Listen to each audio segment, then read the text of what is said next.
Hi guys, in today's video I'm going to show you how you can fix something went wrong in TikTok shop. So if you are facing something went wrong in TikTok shop, you need to follow the all steps. First you need to check your internet connection and make sure you have a stable internet connection. Once you complete that step, you need to restart the TikTok app and hopefully your issue get resolved. But if you are still facing an issue, you need to clear app cache and data from the settings of your smartphone, and then you need to update the TikTok app.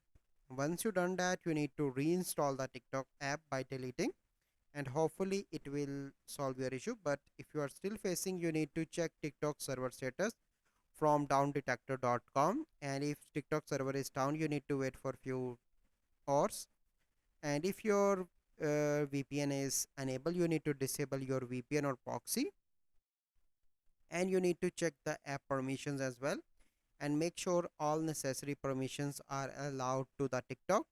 And if you are still facing issue after doing all these steps, you need to contact the TikTok support, and you need to mention your error to the TikTok support, and they will help you to solve your issue in 24 to 48 hours.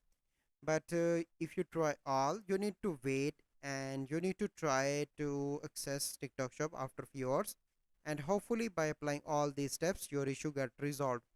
So this is the process. I hope you find this video helpful. If you find this video helpful, must like this video, subscribe to our YouTube channel for future videos. We'll see you in the next video. Thank you. Have a good day.